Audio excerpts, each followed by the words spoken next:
माननीय राज्यपाल जी, मंच पर विराजमान इतर पुरस्कार विजेता आणि या हॉलमध्ये उपस्थित सगळे सावरकर प्रेमी, मी पहिले 1 मिनटं बोलू इच्छितो सचिन निंबाळकर यांच्याविषयी. कर्नल सचिन निंबाळकर ज्यांना शौर्य पुरस्कार मिळालं ते आज इथे प्रेझेंट नाही आहे. त्यांच्या 2 गोष्टी लक्षात यायला पाहिजे. He got a Veer Chakra and this was one under 2 circumstances.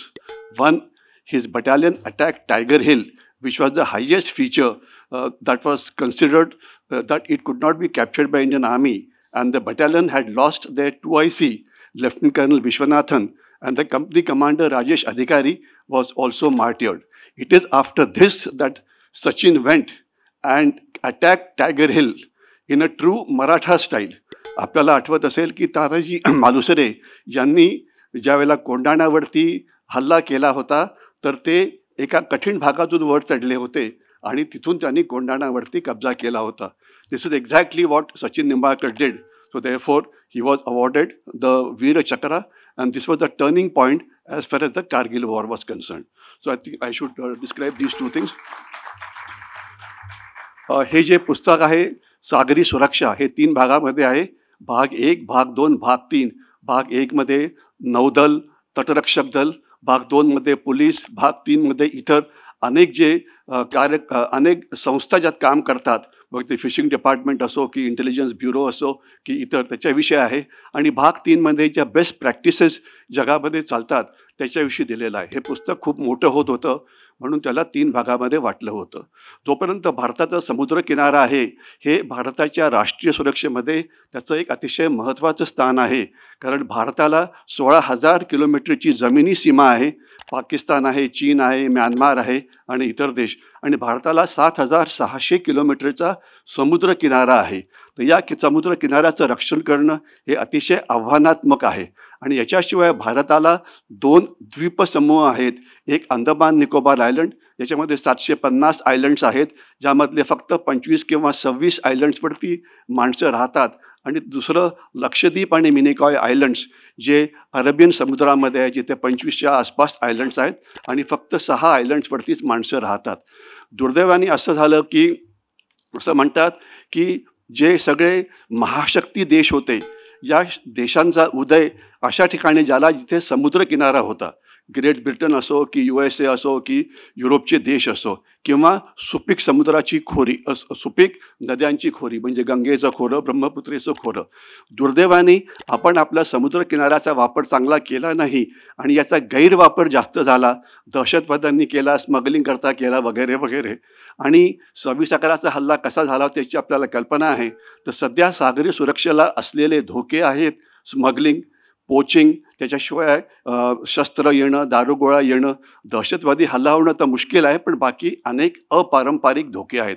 पारंपरिक धोके अर्थात चीन आणि पाकिस्तानकडनं आहे. आणि आपली जी सुरक्षा दलं आहेत त्या सुरक्षा दलाची जी वाटणी आहे ती अशा प्रकारची आहे की किनारपट्टीपासून 20 नॉटिकल माईलपर्यंत सागरी पोलीस, 20 नॉटिकल माईल ते 200 नॉटिकल माईल्सपर्यंत कोस्ट गार्ड आणि त्याच्या पुढे इंडियन नेव्ही. दिसायला हे फार छान दिसतं, परंतु आपल्या समुद्रकिनाऱ्यावरून प्रचंड प्रमाणामध्ये ड्रग्ज हे अजूनसुद्धा येत आहेत. आता 2014 पासून पुष्कळ फरक पडलेला आहे. समुद्रकिनारा जास्त प्रॉडक्टिव्ह झालेला आहे आणि आपण एक नवीन प्रोग्राम सुरू केलेले आहे ज्यामध्ये समुद्राची जी संपत्ती आहे त्याचं उत्खनन आपण चांगल्या पद्धतीने करतो आहे. परंतु समुद्रकिनाऱ्यावरती जवळजवळ भारताची 20% लोकसंख्या ही समुद्रकिनाऱ्यावरती राहते आणि 9 राज्य आणि 4 जे केंद्रशासित प्रदेश आहे त्यांना समुद्र लाभलेला आहे. तर हा जो प्रचंड किनारा आणि प्रचंड समुद्र जो आपल्याला मिळालेला आहे त्याचा जो उपयोग आपण करायला पाहिजे तो उपयोग करायला आपण सुरुवात केलेली आहे, परंतु अजून पुष्कळ आपल्याला काम करावं लागेल. तर आपल्यासमोर असलेली सुरक्षेची आव्हानं आता आपण बऱ्यापैकी त्याचा मुकाबला करायला सुरुवात केलेली आहे. परंतु जोपर्यंत प्रत्येक नागरिक जो समुद्रकिनाऱ्यावरती राहतो, मग त्याच्यामध्ये नेव्हीचे लोक असो की कोस्टगार्डचे असो की फिशरीज डिपार्टमेंट असो की राहणारे कोळी असो की इतर, जोपर्यंत प्रत्येकजण आपलं काम निभावत नाही तोपर्यंत आपला किनारा हा सुरक्षित होणार नाही.